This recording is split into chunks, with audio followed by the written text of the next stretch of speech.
Eu tava falando da caixa preta. Nesse caso de Germanwings, que se chocou com a montanha, a caixa preta praticamente destruiu. Porque o impacto, elas são preparadas para receber alguns impactos assim e sobreviver. Mas no caso de um choque em velocidade com um objeto como uma montanha, aí acaba não funcionando direito. Uma das duas vai se danificar. Então, quando surge um acidente desse, como o de 2015, do Germanwings, que um piloto entrou, aí começa a investigação. O que aconteceu? Pô, um suicídio? Como que isso pode acontecer? E aí foram investigar e descobriram que o médico já tinha proibido o cara de voar. Só que a carta que o médico proíbe nunca tinha chegado na empresa aérea. Porra. Porque naquela época o médico entregava a carta pro piloto, fala, entrega lá no seu RH, porque você não pode voar com esse nível de depressão que você tá. Aí o cara não entregou. Aí hoje, e por causa de ética médica também, o médico não podia ligar pra empresa, tira o cara daí, porque aí hoje já é diferente. Além de poder o médico falar diretamente com a empresa aérea, a saúde mental dos tripulantes passou a ser medida mais constantemente. Entendi. Então a cada 6 meses o cara vai pro simulador de voo para treinar um monte de coisa que ele nunca vê na vida, que são essas coisas panes, o avião com problema, porque o avião não dá muito problema. Então o cara às vezes passa 6 meses voando todo dia e não tem problema. Mas ele precisa treinar, porque se acontecer ele tem que estar preparado. Ele vai pro simulador. Quando ele vai pro simulador, é feito esse teste psicológico também para saber como é que tá a saúde mental do cara. Então, o que aconteceu em 2015, a gente está em 2023, né? Muita coisa mudou. E cada acidente aéreo também tem uma corrida para resolver o problema.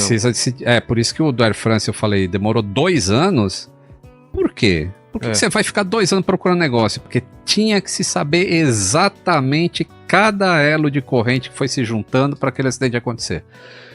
Foi 60 milhões de dólares gastos para achar as caixas pretas do Air France. Isso? Governo. E aí que eu tava falando da caixa preta. Nesse caso de Germanwings, que se chocou com a montanha, a caixa preta praticamente destruiu. Porque o impacto, elas são preparadas para receber alguns impactos assim e sobreviver. Mas no caso de um choque em velocidade com um objeto como uma montanha, aí acaba não funcionando direito.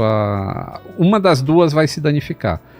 No caso do 11 de setembro também, nas Torres Gêmeas... Você já deve ter escutado isso pra caramba. O quê? Se é quase indestrutível a caixa preta, por que não faz o avião com o mesmo material da caixa preta? Né? Sabe o que eu falo? Isso aí eu explico pros caras assim, eu falei, pô, beleza. Então, ó, faz de conta que você é um ovo, né? Que a gente é um ovinho e a gente tem a geminha aqui dentro que... Enquanto ela tá inteirinha, a gente tá vivo, beleza? Aí, se eu soltar o ovinho, ele cai aqui, a geminha quebrou, morreu, abraço. Mas, pô, vamos fazer então um monte de espuma em volta do ovinho, botar dentro de uma caixa de isopor bem robusta assim e vou jogar esse ovinho de cima do prédio. O ovinho vai chegar no chão e pá! Você acha que a geminha que tá dentro do ovinho vai sobreviver? Não. A casquinha vai estar inteira. Mas a gema... Exatamente. Então é por isso que não adianta, o avião pode ficar intacto, mas só o impacto vai matar todo mundo. Liquefeito. Entendi. E outra coisa que eu tenho da caixa preta, você ia falar mais alguma coisa? Não, então aí, que muita gente fala, setembro 11 lá nos Estados Unidos, não acharam as caixas pretas. É óbvio que isso foi um trabalho interno. Mas não acharam mesmo? Dos 2 aviões da torre, não. É mesmo? Pô, eles entraram a 800 km por hora quase na torre. Uma temperatura, falaram da temperatura altíssima. Falaram, do avião em si, do combustível, chegou a 600 graus. Mais o que estava queimando dentro da torre, mais de 1000 graus. Cara, aquilo impressiona até hoje, né? Eu vi esses dias uma matéria, até hoje você olha aquilo e fala, cara... Eu fiz uma série muito legal, cara. São 4 episódios desmonetizados, né? Porque você falou de setembro 11 e o YouTube desmonetiza. Não sabia. Contando cada história de cada voo. É muito legal. Foram 4 voos? 4 voos. 2 atingem as Torres Gêmeas. 2 atingem a Torre Gêmeas. Um Pentágono. O outro ia pro Capitólio. Mas ia. Mas ele foi derrubado antes. Não foi abatido. Os passageiros, como o voo atrasou 40 minutos, que os voos foram tudo coordenados. Os terroristas coordenaram tudo para acontecer tudo ao mesmo tempo. Mas esse voo... Era que acontecesse ao mesmo tempo? Ao mesmo tempo. Mas esse voo atrasou. Então, quando o avião está subindo e os terroristas ainda estão vendo a hora de invadir, os passageiros receberam ligações de parentes falando, aconteceu alguma coisa. Eles começaram a ligar de dentro do avião, principalmente quando os terroristas invadiram. Sim. Porque eles anunciaram, a gente tem uma bomba, fiquem quietos que a gente vai voltar para o aeroporto.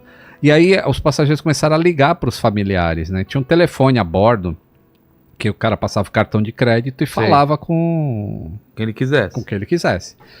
E aí as famílias começaram a falar, sequestraram, jogaram o avião nas torres, então... Vamos jogar esse avião em algum lugar. Se vira aí para evitar. E aí os caras tentaram. Na caixa preta desse voo, dá para ouvir os passageiros tentando pegar os terroristas. E os terroristas falam, quando tiver todo mundo aqui na frente, a gente joga o avião no chão. E aí o avião mergulha antes de chegar na Virgínia e entra de bico no chão. Cara, e era uma época que... É muito triste, cara. Né? Quando você escuta as gravações... Na minha série eu coloquei gravação... A gravação fala o quê, assim? Tem uma comissária... Eles têm noção que vai cair o negócio? Tem uma comissária que fala... Ela liga pro marido dela e cai na caixa postal. Que ela que tá falando, me desculpa, mas... Falar pra minha mãe e pro meu pai que eu amo eles. É bem triste. Então cara, tem uma hora que os caras sabem que vai cair. Sabe. Tá. E é o único voo que eles sabem. Porque os outros 3, ninguém sabia o que estava acontecendo. Quando aconteceu... Foi quase simultâneo. Deu 15 minutos de diferença entre uma torre e outra e o Pentágono. Mas você imagina a galera quando viu, fala, estamos indo em direção ao prédio. É muito rápido, né? Não é assim, tá longe... Porque voa no meio de Nova York, né? Mas... Tão perto não, né? Voa em cima do rio. Eles devem ter estranhado que o avião tava muito baixo. Mas até então ele fala, a gente tá chegando em JFK lá. Cara... Mas eles não tinham ideia. E muita gente pergunta assim, será que os passageiros sofreram na hora? A velocidade com que o avião entrou na torre é acima de 250 metros por segundo. Então isso dá uma velocidade X que eu não lembro agora qual que é o valor. Sim. Mas essa velocidade é menor, ou seja, ela é mais rápida do que a velocidade que se você encostar o braço, vai um pulso elétrico pro seu cérebro falando assim, doeu. Ah, é mais rápido que isso? Isso, é mais rápido que isso. Então o avião entra e ninguém sente nada. Entendi. Cara, e essa época as cabines o pessoal tinha acesso ainda, não era trancado por dentro? A porta não era blindada. Isso é uma das coisas que eu sempre falo no curso por meio de voar. Cada acidente que acontece, ainda que seja isso, porque isso não foi acidente, isso foi um ataque terrorista. Mas sempre se melhora alguma coisa depois que ocorre um acidente. Então muita gente fala, tenho medo de pousar em Congonhas. Por causa do acidente que aconteceu em 2007. Foi o último acidente brasileiro. Fala, cara, o que aconteceu em Congonhas já tá resolvido. Várias coisas mudaram para que não aconteça mais aquilo. Então, não precisa ter medo daquilo. O que aconteceu já foi. Já melhorou. A vida não é perdida em vão. Isso é um negócio que eu acho muito bonito na aviação. E que, eu queria que nossos políticos tivessem isso. Sim, aprender com os erros, sabe? Você vê a tragédia que foi a Boate Kiss, não quer dizer que não vai acontecer de novo. Porque deve ter gente botando a mesma espuma que queima. Não se aprende com isso e não se aplica uma vigilância para não acontecer de novo. Isso é... Enquanto a aviação é muito vigiada. Vigiada. Vigilada. Porque imagina acontecer o mesmo erro depois. Ninguém vai ficar... Por quê? A empresa. Como é que a empresa aérea vende bilhete? Falando, você vai vir daqui e vai pousar ali, eu vou te entregar tudo com o mesmo baseado na confiança. Alguma empresa aérea faliu por falta de confiança? Caiu muito voo ou a galera deixou de confiar? A Paner, que era enorme, o que aconteceu com ela? A Paner foi problema foi política, né? Foi na ditadura. Foi isso?